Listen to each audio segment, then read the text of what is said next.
you believe that Pakistan is the single largest perpetrator of militancy in Jammu and Kashmir? There is no doubt about it. We know right from 89, militancy has been promoted by Pakistan for its own interest, because the dispute between India and Pakistan has been since the two dominions were formed. And since they were not able to achieve any dialogue with India to get to grips with the situation of settling this problem, I think they resorted to militancy. And terrorism has been something we have faced for all these years, since 89.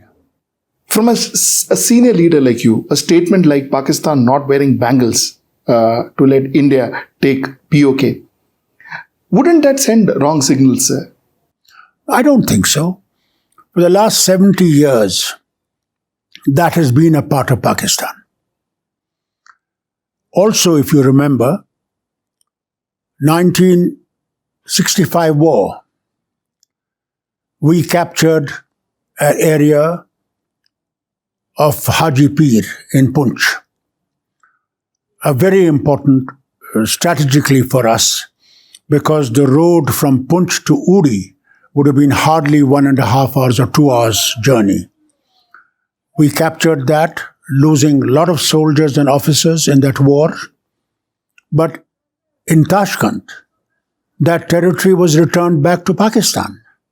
Second, Cham, a major area in Jammu, was also given to Pakistan.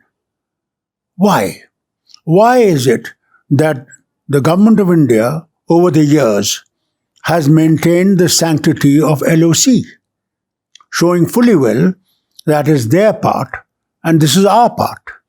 Why is it that when the war took place and the accession was signed by the Maharaja, because then only the Indian troops could enter into the state, they could not enter into a state which was not part of India? Why was it that the war was stopped when we were advancing at a rapid speed? Why did they not take that territory at that time? Or since then, you've had 3-4 wars. Why didn't you take that territory? Sir, the government has changed. The outlook towards Pakistan has changed. The outlook towards Kashmir has changed. So possibly this is a new government with a completely new agenda. Wouldn't that be... I don't think so. Even this government, I don't think has the guts to go in for war. Because both are atomic weapon holders. Are you saying that we should look at Pakistan, we should not look at POK, we should not look at retrieving back POK because there could be a war and we are an atomic, Pakistan is an atomic power, so we should be scared of it? When Bajpayee ji went to Pakistan in a bus ride, if you remember, he spoke to Nawaz Sharif, who was the Prime Minister then, and offered to him that let that be Pakistan and let this territory be India, so that this difference between the two lands, between the two nations, would disappear. And this animosity would end.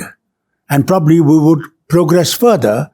But the problem is, two things that people say is, one is a statement like coming from somebody like you, sir. Yes. Look, you know what, we should not mess around with Pakistan, we should not mess around with the POK.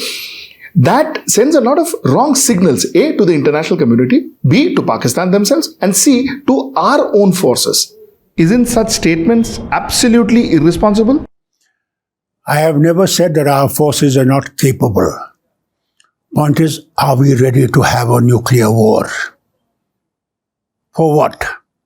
A territory that has not been part of us for 70 years?